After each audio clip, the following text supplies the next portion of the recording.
The rain came down like judgment over Atlanta that night. Not the soft, forgiving rain that washes streets clean. No, this was the kind of rain that punishes. The kind that soaks through jackets, through skin, through memory itself. And in the middle of an abandoned gas station parking lot off Highway 285, a black woman named Amara Whitfield knelt beside a broken-down 1998 Honda Civic, her scarred hands buried inside the engine block, her son Elijah shivering in the passenger seat. She was 34 years old. She had $11 in her pocket. She had a double shift at the diner in 6 hours. And she had exactly one chance to fix this car tonight, because if she didn't, she'd lose the job, lose the apartment, lose everything she'd rebuilt from the ashes of a fire that had already taken her husband 3 years earlier. What Amara didn't know, what she couldn't have known, was that 50 feet away, inside a black Escalade with tinted windows, one of the wealthiest men in America was watching her. Marcus Ellington, Billionaire, CEO of Ellington Motors, a man whose company was worth $4.2 billion, a man who had pulled over simply to take a phone call. He watched her diagnose the problem in 90 seconds, something his own certified technicians had failed to do in 90 minutes on a similar model just that week. He watched her son hand her a wrench without being asked. He watched her laugh through the rain, and he felt something crack open inside his chest that had been sealed shut for 11 years. But here's what neither of them knew that night. Here's the truth that would eventually rise up out of the rain and change both of their lives forever. The very reason Amara's husband was dead, the faulty component, the corporate cover-up, the signature on the document that authorized the defective part, all of it led back to one company, one man, one name: Marcus Ellington. And in 6 weeks, when Amara Whitfield walked into the Ellington Motors headquarters as their newest hire, she would discover the file. She would read the memo. She would see the signature. And she would have to decide whether justice was worth burning down the only future her son had left. Stay with me, because this story, this true American story of grief, genius, and a reckoning 3 years in the making, is about to show you exactly what happens when a woman with nothing left to lose meets a man with everything to hide. To understand what happened in that parking lot, you have to go back. You have to go back 3 years, to a cold February morning in Detroit, Michigan, when Amara Whitfield still had 2 working hands, a husband who loved her, and a life that made sense. Her husband's name was Terrell Whitfield. 6'2", gap-toothed smile, the kind of laugh that filled a room and made strangers feel like family. He worked the overnight shift at the Rothman manufacturing plant on the east side, assembling electrical harnesses for automotive suppliers. It wasn't glamorous work. It didn't pay what it should have. But Terrell never complained, because Terrell believed, the way his father had believed, and his grandfather before him, that a man's dignity was measured by what he built with his hands. Amara was a diagnostic technician at a local dealership. She'd earned her certifications the hard way: night classes at Wayne County Community College, textbooks bought secondhand, a toddler asleep on her lap while she memorized wiring diagrams. By 29, she was the youngest lead diagnostic tech in the entire dealership network. Her supervisor once told her she could hear what was wrong with an engine the way a doctor hears a heart murmur. She had a gift. Everybody said so. The morning of February 14th, 2023, Valentine's Day, Terrell kissed her forehead at 5:47 a.m. before heading to work. He left a card on the kitchen counter. He left a single red carnation in a mason jar. And he left a note that said, "For the woman who fixes everything. I love you forever, T." At 6:23 a.m., a spark in a defective wiring assembly ignited a fuel vapor leak in Section 4C of the Rothman plant. At 6:24 a.m., The entire east wing was engulfed in flames. At 6:31 a.m., Terrell Whitfield ran back into the fire, not to save himself, but to pull two younger workers out of a collapsed corridor. He saved them, both of them. Marcus Reeves and Tanya Delgado. They lived. They went home to their families. Terrell did not. Amara got the call at 8:14 a.m. She was standing in the service bay of the dealership, holding a diagnostic scanner, laughing at something her coworker had said. The floor manager tapped her on the shoulder, told her there was a phone call, told her it was important. She walked to the office, still smiling, still not knowing. And then a voice on the other end of the line said the words that would divide her entire life into a before and an after. "Ma'am, there's been an accident at the Rothman plant. Your husband—" "I'm so sorry, ma'am. Your husband didn't make it." She didn't scream. That's what people always ask her later. "Did you scream?" No, she didn't scream. She sat down on the floor of the office, still holding the diagnostic scanner, and she just stopped. For 11 minutes, she didn't move. She didn't cry. She didn't breathe, really. She just sat there while the world she'd built collapsed around her in slow motion. Then she remembered Elijah, her son, 5 years old, sitting in a kindergarten classroom across town, drawing a Valentine's card for a father who would never see it. And that's when she screamed. The funeral was small. Amara couldn't afford a proper one, so the workers at the plant took up a collection. Terrell's co-workers, the men and women who had watched him run back into the fire, they raised $4,000.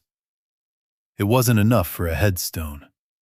It was enough for a plot and a service and a wooden marker with his name burned into it. The Rothman Corporation sent a lawyer, not to apologize, to offer a settlement. $42,000, in exchange for Amara signing a non-disclosure agreement stating she would never speak publicly about the fire, never sue, never share any documents or information she might come to possess regarding the cause of the incident. Amara looked at the lawyer, a man in a $2,000 suit with soft, uncalloused hands, and she asked him one question. What caused the fire? The lawyer smiled the way a wolf smiles at a lamb. That's not something we're prepared to disclose, ma'am, but we hope you'll take the settlement. It'll help you move forward. She took it. God help her, she took it. Because Elijah needed shoes. Because rent was due. Because grief doesn't pause for principle. She signed the papers with a trembling hand, and she cashed the check, and she used every last penny to bury her husband and keep a roof over her son's head for 6 more months. But she never forgot the question, and she never forgot the lawyer's smile. 6 weeks after Terrell's funeral, Amara went back to work. She had to. There was no other choice. But something had changed in her hands. She noticed it first when she picked up a torque wrench, a tool she'd used 10,000 times, and her fingers wouldn't grip it properly. The skin on her palms had been dry and cracking since the funeral. She thought it was stress. She thought it was grief. She was wrong. 2 weeks later, standing in the service bay on a warm April afternoon, Amara's hands erupted. That's the only word for it. Massive, blistering hives rose up from her fingertips to her wrists in a matter of minutes. The pain was unbearable. She dropped a diagnostic scanner. It shattered on the concrete floor. Her supervisor rushed her to the hospital. The doctor was a young resident named Dr. Priya Nair. She examined Amara's hands under a bright light, took blood samples, ordered tests.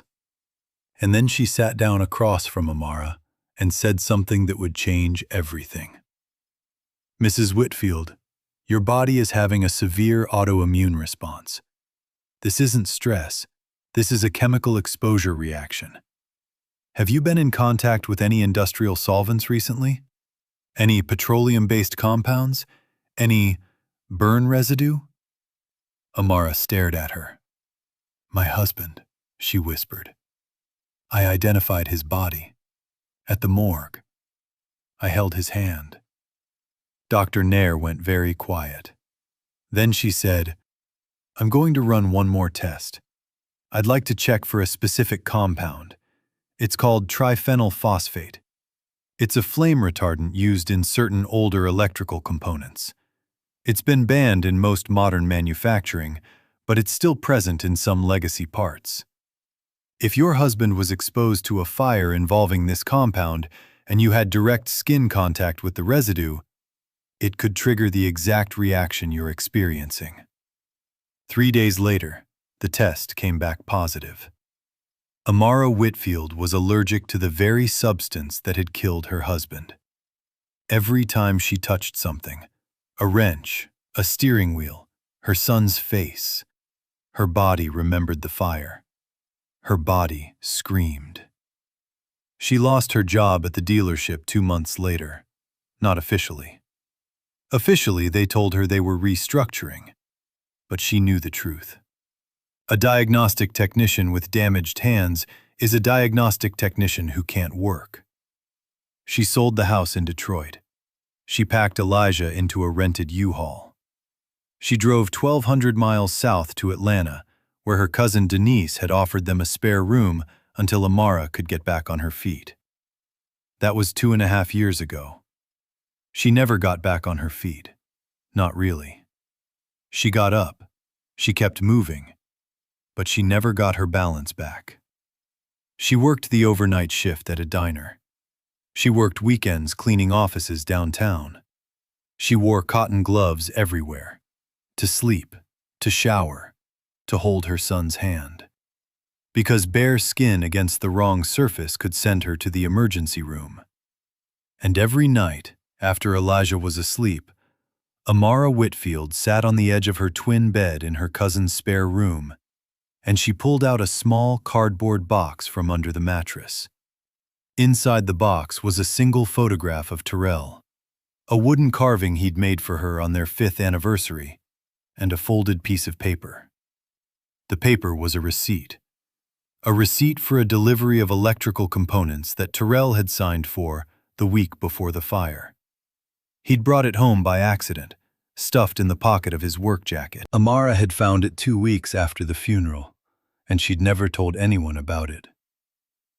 At the top of the receipt was a supplier's name, a company logo, a signature authorizing the shipment.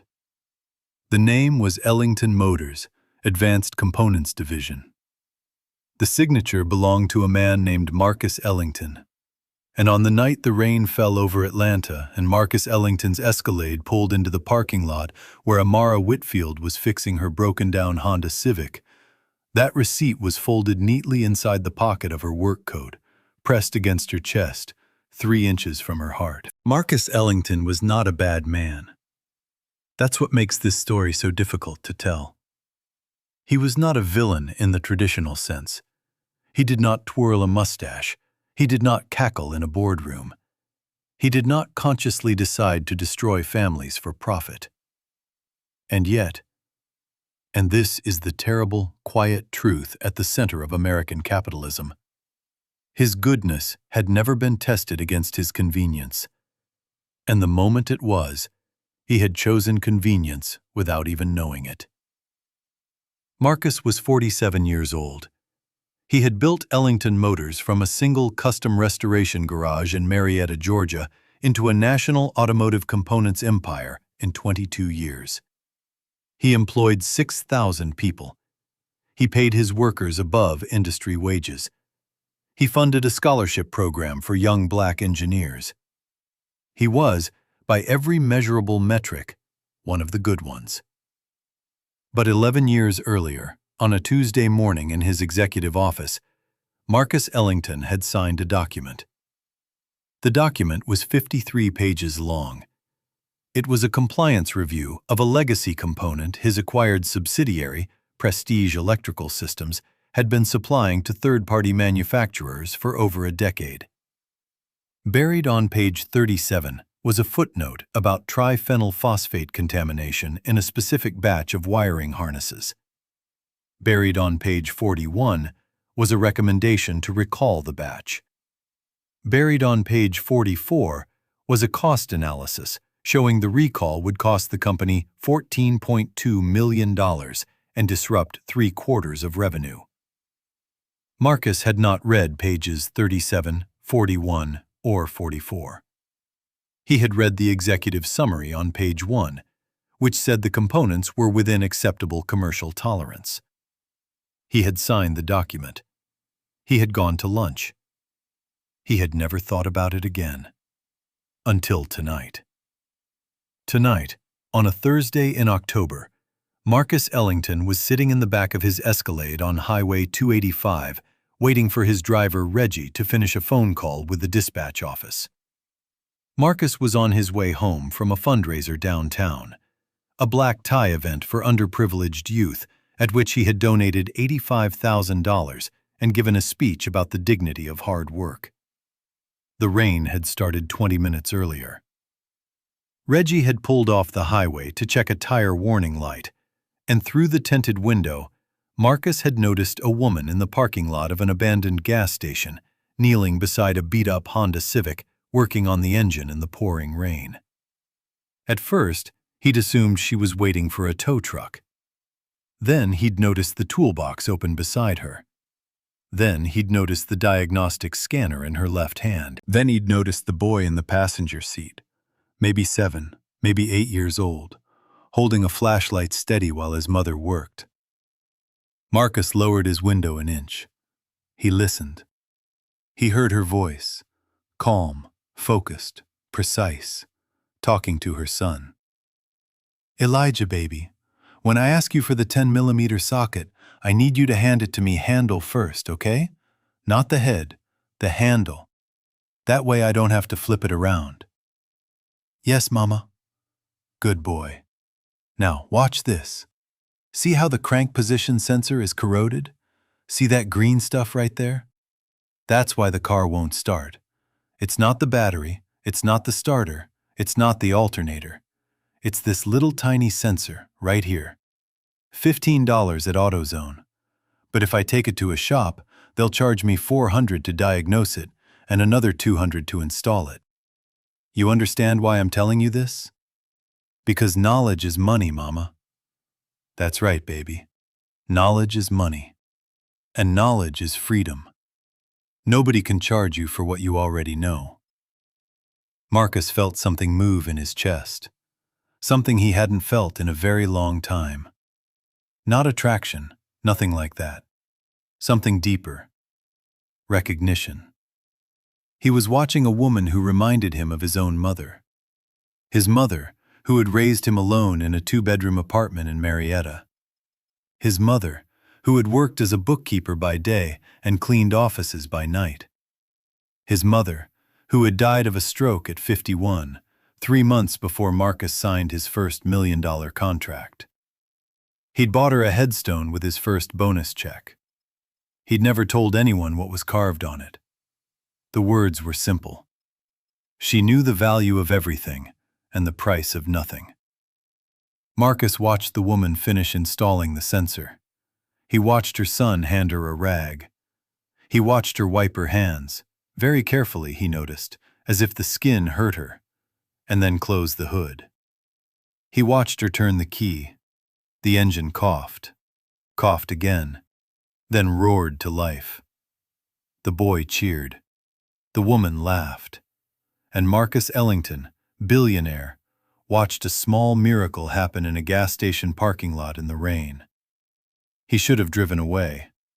That's what a normal man would have done. But Marcus Ellington had never been a normal man. He rolled down his window fully. He called out to her. Ma'am, excuse me, is everything all right?" She stiffened immediately. Marcus saw her hand go to her waistband, protectively, defensively, and he realized she was checking for something. A weapon, maybe. Pepper spray. He held both hands up where she could see them. "I'm sorry," he called. "I didn't mean to startle you. I was watching. That was impressive, what you just did." Amara Whitfield stared at the black Escalade with tinted windows for a long moment. Then she said, very evenly, "Thank you. We're fine. Have a good night." She turned to walk back to the driver's side of her Honda. Marcus felt the moments slipping away. He didn't know why it mattered so much. He just knew that if he let her drive off into the rain, he would think about her for the rest of his life, and never know why. "Ma'am?" he called again. "I own an automotive company, Ellington Motors. Maybe you've heard of us." She stopped walking. Slowly, she turned around, and for the first time, she looked directly at him. Her eyes were dark, sharp, not afraid, assessing. "I've heard of Ellington Motors," she said. Something in her voice was strange. Marcus couldn't place it. "I'd like to offer you a job," he said. "A real job. Diagnostic technician, full benefits, 6 figures, starting salary." She blinked. Once, twice. Then she laughed, a short, sharp, disbelieving laugh. "Sir," she said, "you're standing in the rain offering a stranger a 6-figure job from the back of a limousine. Do you understand how that sounds?" Marcus smiled despite himself. "I do. I understand exactly how it sounds. But I've watched hundreds of technicians work. I've paid 3 of them $200,000 a year to fix problems they couldn't diagnose in a week. You diagnosed and repaired a crank position sensor in 15 minutes, in the rain, with a 7-year-old holding a flashlight. That's not a job offer. That's a business decision." Amara stared at him. Marcus could see her thinking, weighing, calculating. And then, very slowly, she said something that would haunt him for the rest of his life. "What did you say your name was?" "Marcus. Marcus Ellington." She nodded, just once. Then she said, "Give me your card. I'll call your office in the morning."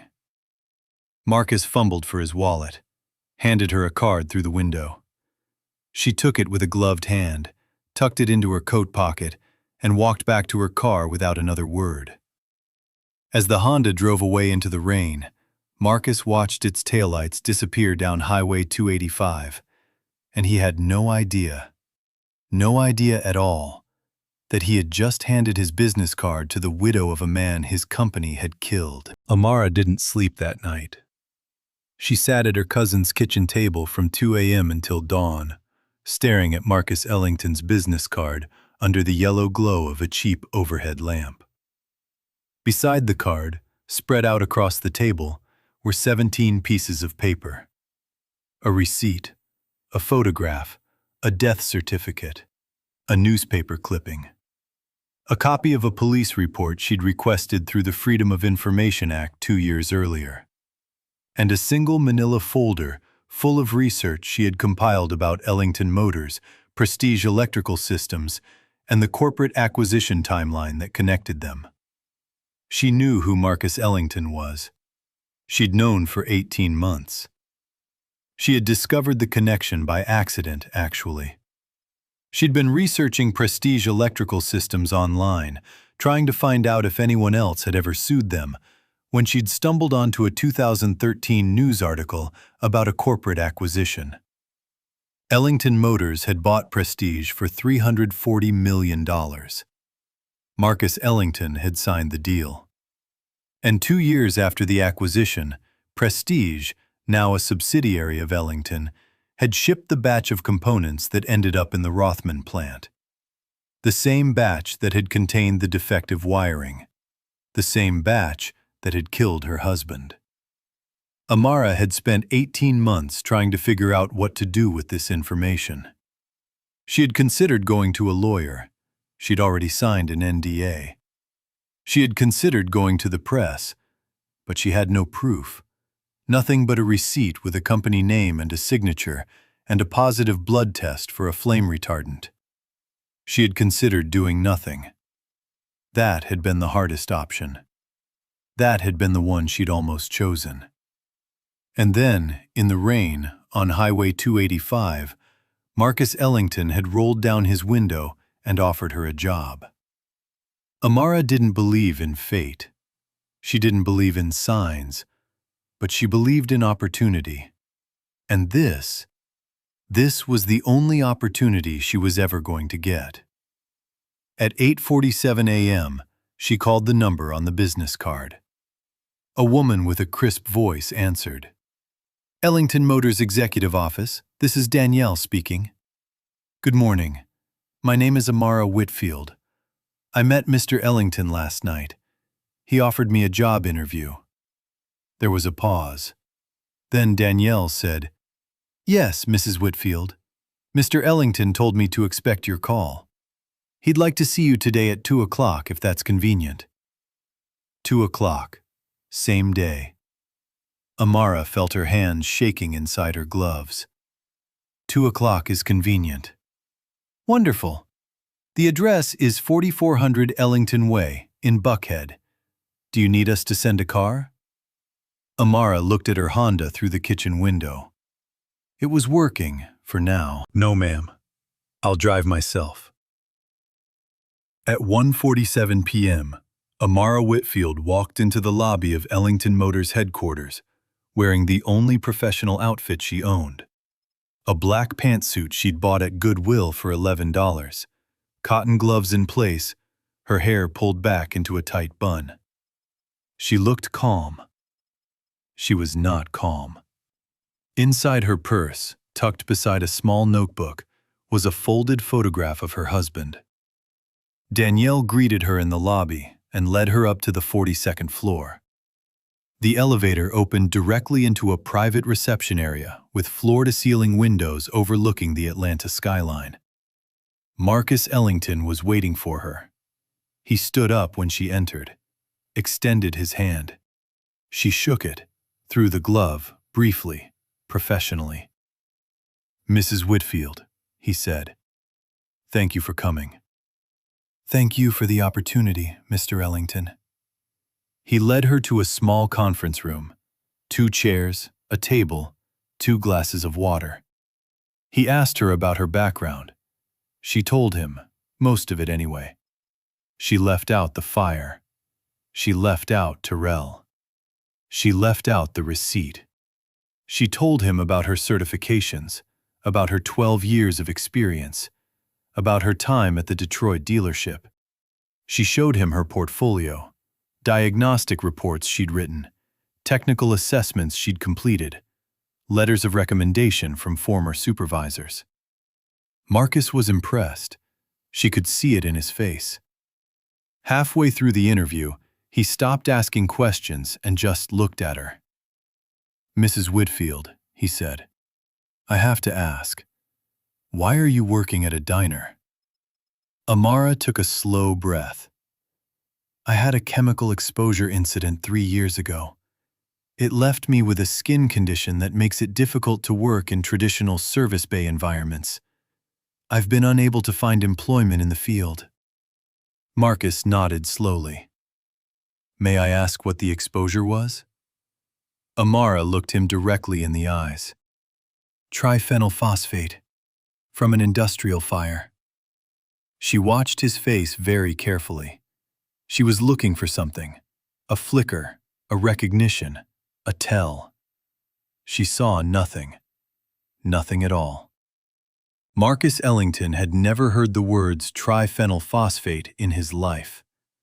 He had signed the document 11 years earlier. He had never read pages 37, 41, or 44. And in that moment, Amara Whitfield made a decision. She was going to take the job. She was going to walk into Marcus Ellington's company. She was going to find the file. And she was going to make sure that this man, this billionaire who had never heard the name of the compound that killed her husband, never forgot it again. "Mrs. Whitfield," Marcus said, "I'd like to offer you a position, senior diagnostic consultant. $140,000 a year, full benefits, and I'll personally ensure that all of your protective equipment is customized to accommodate your medical condition. You'll report directly to me." Amara felt her heart pounding, not from joy, from something older, colder, more precise. "When do I start?" "Monday, 9 a.m. She stood up, extended her hand again. He shook it. "Thank you, Mr. Ellington." "Please, call me Marcus." "Thank you, Marcus." She walked out of the building at 3:23 p.m. She sat in her Honda in the parking lot for 20 minutes without moving. She looked at herself in the rearview mirror, and for the first time in 3 years, she smiled. It was not a happy smile. Monday morning came with a sky the color of steel. Amara arrived at Ellington Motors at 8:14 a.m., 46 minutes early because she'd been unable to sleep. Danielle met her in the lobby with a key card, a laptop, and a schedule for the day. Orientation until noon. Lunch with Marcus at 12:30. Tour of the diagnostic facility at 2. Introductions to the department at 4. The orientation was standard: HR paperwork, benefits enrollment, safety training. Amara moved through it methodically, taking notes, asking the right questions, being the right kind of professional. Nobody had any reason to suspect anything. She was just a new hire. A brilliant one, according to the internal memo Marcus had sent to the executive team the previous Friday, but a new hire nonetheless. At noon, Marcus met her at the executive dining room. Over a lunch of grilled salmon and roasted vegetables, Amara ate very little. Her stomach was in knots. Marcus talked about his vision for the company. He talked about integrity, about craftsmanship, about the responsibility that came with being one of the largest automotive component suppliers in the country. "I believe," he said at one point, "that we have a moral obligation to the people who use our products. If a bolt we manufacture fails, someone could die. That's not a slogan. That's a mathematical certainty across millions of units. Every decision I make with that in mind." Amara nodded. She smiled. She said, "That's why I took this job, Marcus." He beamed. He had no idea. At 2 o'clock, she toured the diagnostic facility. It was extraordinary. State-of-the-art equipment, clean rooms, digital tracking systems, robotic assembly lines. She met the head of the diagnostic department, a soft-spoken engineer named Dr. Wallace Kim, and the head of the Quality Assurance Division, a woman named Rebecca Faust. Both of them shook her hand warmly. Both of them welcomed her to the team. At 4, she was introduced to the diagnostic staff. 22 technicians, most of them men, most of them white. Amara felt their eyes on her, assessing, doubting, dismissing. She'd felt these eyes before. She knew how to work through them. She would earn their respect the way she earned everything, with her hands. At 5:30, she went home. She hugged Elijah. She made him spaghetti. She helped him with his homework. She read him a bedtime story about a boy who could talk to birds. And when he fell asleep, she went to her room, closed the door, and pulled a small notebook from her purse. Inside the notebook, she wrote 3 words at the top of the first page.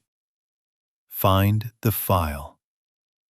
For the next 4 weeks, Amara Whitfield executed the most patient, disciplined, quiet investigation of her life. She did her job impeccably. better than impeccably.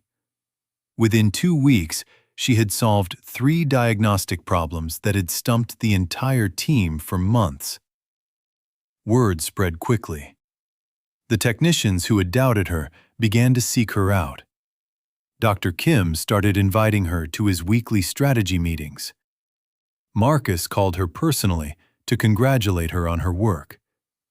And every day, every single day, she asked one small, casual question.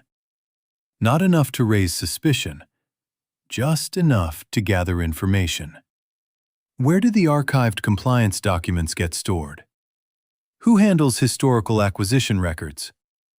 Is there a central database for legacy supplier information? The answers came in fragments, in hallway conversations, in lunch chatter, in the smoke break confessions of a stressed HR assistant. By the end of week 4, Amara knew exactly where the file she needed was located. Sub-Basement 3, Records Archive. Access restricted to Level 7 executive clearance and above. Amara had Level 3 clearance. She was not going to get Level 7 through official channels. But on a Tuesday afternoon in the 5th week, opportunity walked in the door in the form of a distracted intern named Brandon. Brandon was 22 years old, a rising senior at Georgia Tech, 3 months into a summer internship at Ellington Motors, and, Amara noticed within minutes of meeting him, completely, hopelessly overworked. He'd been assigned to the archive digitization project, which meant he had unrestricted access to Sub-Basement 3. And he'd been given a Level 7 temporary credential to complete the work. He'd also been given the world's worst supervisor, a bitter middle manager named Randall Cross, who berated Brandon publicly every morning for being too slow. By the time Amara encountered him in the 5th-floor break room on that Tuesday afternoon, Brandon was 3 cups of coffee deep and visibly rattled. Amara sat down across from him with a smile. "Rough day?" He looked up, relieved to see a friendly face. "Rough month." "Cross?" Brandon grimaced. "Cross.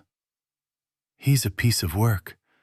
Listen, you doing okay? You need anything?" They talked for 20 minutes. Amara didn't ask a single question about the archive. She asked about Brandon's classes, his girlfriend, his mother's health, because he mentioned in passing that his mother had been sick. She listened. She was patient. She was kind. When they parted, Brandon said, "You're the first person here who's talked to me like a human being." Amara smiled. "We're all just trying to get through the day, Brandon. If you ever need anything, you find me." 3 days later, Brandon found her. He was in tears. His mother had been rushed to the hospital in Savannah. He needed to leave immediately. But Cross had told him he couldn't leave until he finished cataloging a batch of documents in the archive, and if he abandoned the work, he'd be fired. Amara looked at him. Very calmly, very softly, she said, "Brandon, go to your mother. I'll finish the cataloging for you tonight. Just give me your credential. I'll return it to your desk before morning. Cross will never know." Brandon stared at her. "You would do that?" "I would do that." He handed her the credential. He hugged her. He ran to his car and drove 7 hours to Savannah. At 9:47 p.m., after everyone else had gone home, Amara Whitfield rode the private executive elevator down to Sub-Basement 3, swiped Brandon's Level 7 credential, and walked into the archive. It took her 4 hours to find the file. It was in a section labeled Prestige Acquisition, Compliance Reviews, 2013 to 2015. A gray filing cabinet, 3rd drawer from the top, alphabetical by product line. She found the wiring harness section. She pulled a folder labeled Batch 447C, Compliance Review, March 2014. She sat down on the concrete floor with the folder in her lap. She opened it, and she began to read. Page 1. Executive Summary. Components within acceptable commercial tolerance. Approved for continued distribution. Page 37. A footnote in small print. Batch 447C shows elevated triphenyl phosphate levels due to legacy manufacturing process. Recommend consultation with medical liability team. Page 41. A recommendation. Full recall of batch 447C is advised. Estimated affected units, 340,000. Page 44. A cost analysis. Recall cost, $14.2 million. Revenue disruption, 3/4. Recommended action, continue distribution with monitored risk protocol. Page 52. A signature, blue ink, slightly smudged. Marcus Ellington, March 14, 2014. Amara Whitfield sat on the concrete floor of the archive, in the yellow glow of a single fluorescent light, and she cried. She cried for the first time in almost a year. She cried for Terrell. She cried for Elijah. She cried for herself. And when she was done crying, she pulled the small camera out of her pocket, a cheap point-and-shoot she'd bought at a pawn shop for $40, and she photographed every single page of the file. 53 pages. 53 photographs. She put the file back exactly where she'd found it. She rode the elevator up to the 5th floor. She returned Brandon's credential to his desk. She walked out of the building at 3:14 a.m. She drove home. She kissed Elijah on the forehead while he slept. She went to her room. She uploaded the 53 photographs to a secure cloud storage account. She emailed a copy to a journalist at the Atlanta Journal-Constitution, a woman named Simone Blakely, who had written a series about corporate malfeasance 3 years earlier. Then, Amara Whitfield slept. For the first time in 3 years, she slept without dreaming of fire. Simone Blakely was 41 years old, a Pulitzer finalist, and a woman who had spent her entire career chasing stories that other reporters walked away from. She received Amara's email at 4:47 a.m. She was awake. She was always awake. And she opened the attachment immediately. Within 10 minutes, Simone Blakely knew she was looking at the biggest story of her career. She called Amara at 8:12 a.m. Amara was in her cubicle at Ellington Motors, typing a diagnostic report. She stepped into an empty conference room to take the call. "Mrs. Whitfield, this is Simone Blakely." "Ms. Blakely, thank you for calling. I need to ask you 3 questions. First, is this file authentic?" "Yes." "Second, did you acquire it legally?" Amara hesitated. "I acquired it through an internal channel that was, at the time, accessible to me. I did not steal anything. The file is still in the archive." "Third, do you understand what you've given me?" Amara closed her eyes. "I understand. It's evidence that Ellington Motors knowingly distributed defective components that caused a fire that killed my husband and dozens of other workers over an 11-year period." There was a long silence on the other end. Then Simone said, "Mrs. Whitfield, I'm going to need you to come to my office tomorrow. Bring anything else you have.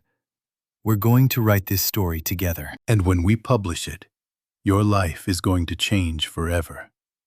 Do you understand?" "I understand." "Are you sure you want to do this?" Amara looked out the window of the conference room. She saw the Atlanta skyline. She saw the sun rising over the city. She thought about Terrell. She thought about the 2 workers he'd saved.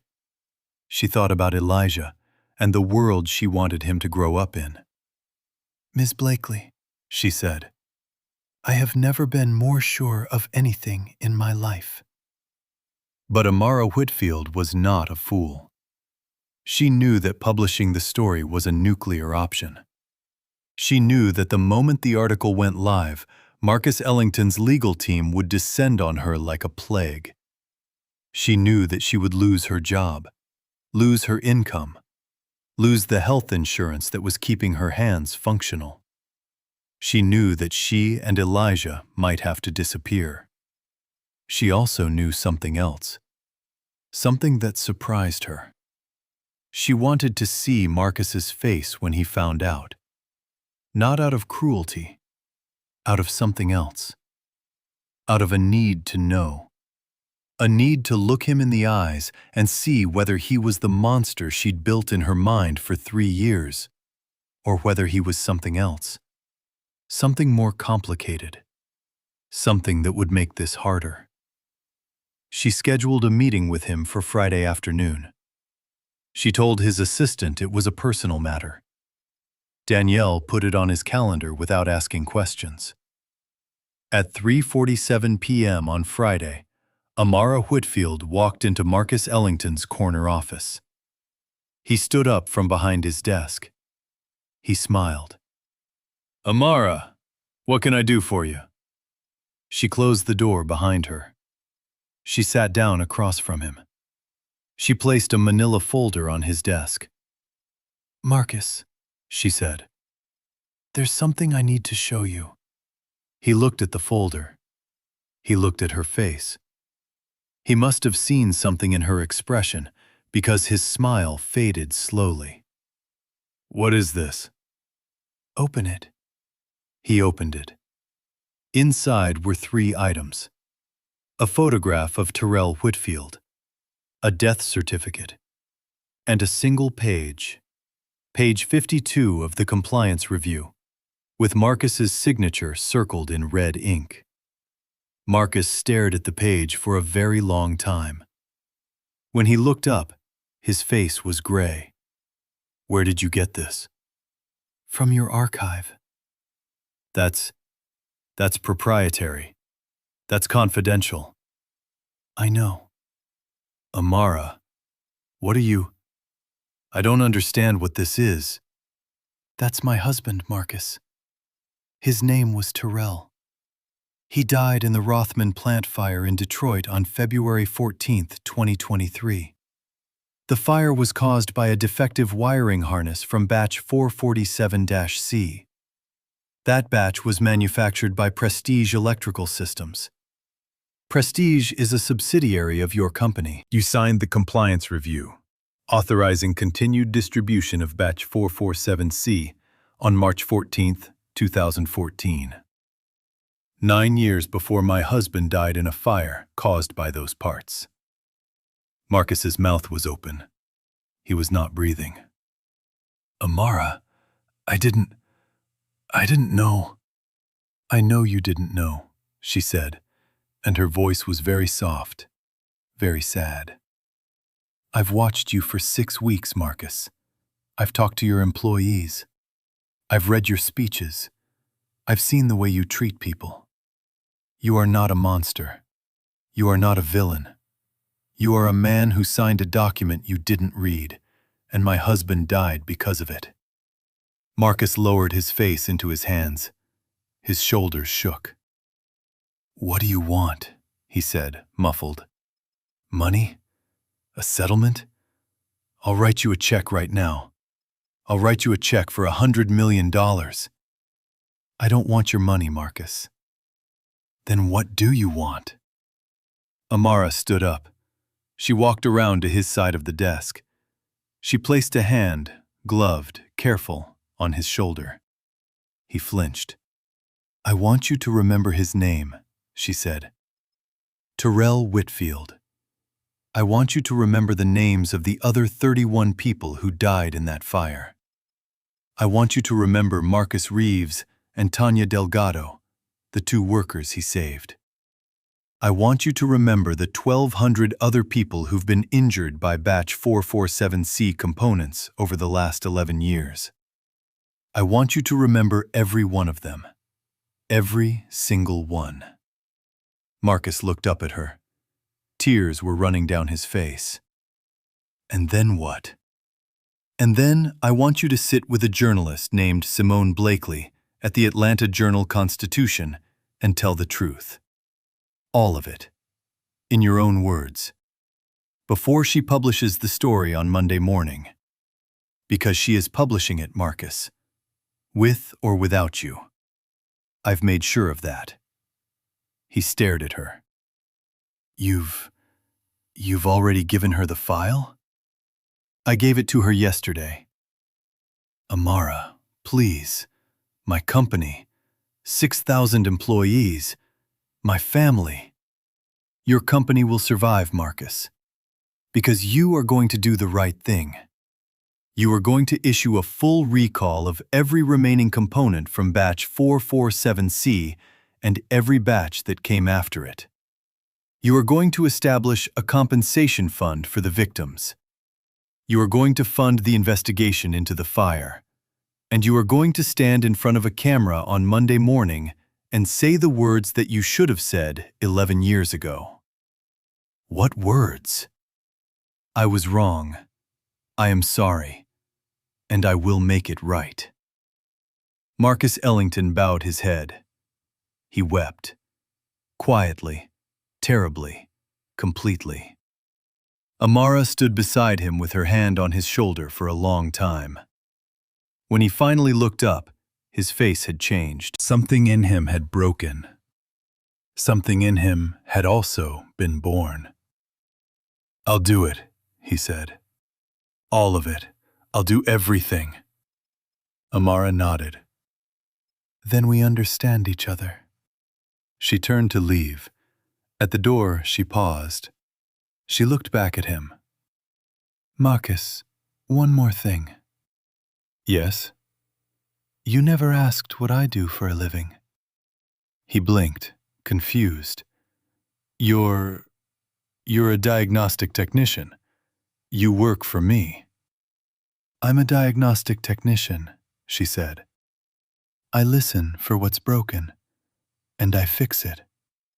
She walked out and closed the door behind her. The story broke on Monday morning at 6 a.m. Eastern Standard Time. Simone Blakely's article, 14,000 words, meticulously sourced, exhaustively documented, was published simultaneously in the Atlanta Journal-Constitution, the New York Times, and the Washington Post as part of a coordinated release. The headline read, Billionaire's signature on 2014 document linked to fatal factory fire that killed 32 workers. Within an hour, the story was the #1 trending topic on every major social media platform in America. Within 2 hours, 3 federal agencies had opened investigations. Within 4 hours, Ellington Motors stock had dropped 34%. Within 6 hours, Marcus Ellington was standing in front of a bank of cameras in the lobby of his headquarters, reading a statement that he had written himself over the weekend. My name is Marcus Ellington. I am the founder and CEO of Ellington Motors. 11 years ago, I signed a document authorizing the continued distribution of a component that I now know was defective. That component contributed to a fire in Detroit, Michigan on February 14, 2023 that killed 32 people, including a man named Amara Whitfield. Terrell was a father. He was a husband. He ran back into the fire to save 2 of his co-workers, and he died a hero. I did not know Terrell. I never met him, but I signed the document that killed him. There is no excuse. There is no defense. There is only accountability. He paused. He looked directly into the cameras. Today, I am announcing the following actions. First, an immediate and total recall of every component from batch 447C and every subsequent batch containing the same manufacturing defect. Second, the establishment of the Terrell Whitfield Memorial Fund, into which I am personally donating $100 million of my own money to compensate the victims of this negligence and their families. Third, my resignation as CEO of Ellington Motors, effective immediately. Fourth, my full cooperation with every federal, state, and local investigation into this matter. I will not hide behind lawyers. I will not deny what I have done. I stand before you today to say what I should have said 11 years ago. I was wrong. I am sorry. And I will spend the rest of my life trying to make it right. He stepped back from the microphone. He did not take questions. But before he walked away, he did one more thing. He looked into the cameras and he said one final sentence. I would like to thank Amara Whitfield. She is the diagnostic technician who found the file. She is the widow of Terrell Whitfield. And she is the reason I am standing here today. She could have destroyed me. Instead, she gave me a chance to face what I have done. She is a better person than I will ever be, and I owe her a debt I can never repay. He walked away from the podium. He did not look back. The aftermath was chaos. Beautiful, terrible, necessary chaos. Within a week, the FBI had opened a formal investigation into Ellington Motors and its subsidiaries. Within 2 weeks, the Rothman Corporation, which had also known about the defective components and had covered up its own knowledge, was raided by federal agents. Within a month, 12 executives from 3 different companies had been indicted on charges ranging from criminal negligence to manslaughter.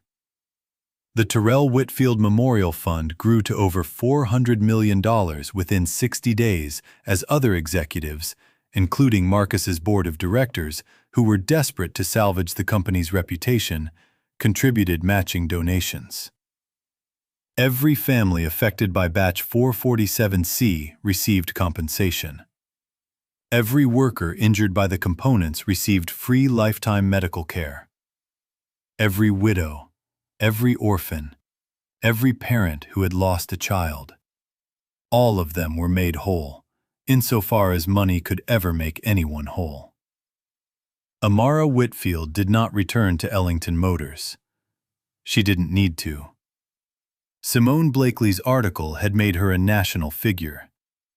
Every major news network wanted to interview her. Every publisher wanted to buy her memoir. Every advocacy group wanted her on their board. She said no to almost all of it. She agreed to one interview with Simone on 60 Minutes, and she gave one speech at Terrell's old plant in Detroit on the 2nd anniversary of the fire. She spoke for 11 minutes. She named every single victim. She thanked every single family. And then she said something that made the entire room weep. My husband was not a hero because he ran back into the fire, she said. He was a hero because he lived every day of his life like the people around him mattered. That's the real courage. Not the last 30 seconds, the 40 years before them. If you want to honor Terrell, if you want to honor any of the people we lost, then live like the people around you matter. Every day, every hour, every choice. That's it. That's the whole thing. She sat down. The room stood up. 2 years passed, then 3, then 5. Amara Whitfield used a portion of the settlement to open a diagnostic training program for young people from underprivileged neighborhoods in Detroit and Atlanta. She called it the Terrell. The program served 300 students a year. Every graduate received a paid apprenticeship at a partner facility. Every one of them was taught the same principle Amara had taught her son in a rainy parking lot on Highway 285. Knowledge is money. Knowledge is freedom. Nobody can charge you for what you already know. Elijah grew up. He was 15 years old now. He was a straight-A student. He wanted to be an aerospace engineer. He was, in the words of his mother, the best thing I've ever built with my hands. Marcus Ellington served 18 months in federal prison. When he was released, he did not return to business. He founded a non-profit called the Second Reed Foundation, dedicated to funding independent corporate compliance audits for manufacturers who could not afford them. He personally reviewed every document that crossed his desk, every page, every footnote, every cost analysis. He never signed anything again without reading it in full. He said, in a rare interview, that he was trying to earn the right to speak Amara Whitfield's name out loud. He said he wasn't there yet. He said he might never be. But he was going to keep trying. Amara and Marcus did not become friends. They did not exchange holiday cards. They did not appear on stages together. But once a year, on February 14th, Marcus sent a single white lily to Amara's home in Atlanta. And once a year, on that same day, Amara sent a card back with 2 words written on it. Keep reading. That was all. That was enough. The rain still falls sometimes over Atlanta. It falls hard and cold and unforgiving, the way it fell on that night 8 years ago when a billionaire in a black Escalade watched a black woman fix a broken-down Honda Civic in the middle of an abandoned gas station parking lot. If you drive down Highway 285 late at night, you can still see that parking lot. It's still abandoned. The gas station is still boarded up. But the streetlight above the pump still works. Marcus paid to have it repaired and to have it kept on year after year at his own expense. Sometimes, when the rain falls just right, you can almost hear a small voice in the darkness. A boy's voice, holding a flashlight steady while his mother's hands work. Knowledge is money, Mama. That's right, baby. Knowledge is money. And knowledge is freedom. Nobody can charge you for what you already know. And nobody in this whole broken, beautiful, complicated country of ours can charge you for what you already know. That is the story of Amara Whitfield. That is the story of Amara Whitfield. That is the story of a signature, a fire, and a woman with nothing left to lose. And that is the truth about what happens when justice meets grace, when accountability meets courage, and when a diagnostic technician with scarred hands walks into a billionaire's office and quietly, patiently, mercifully fixes what was broken.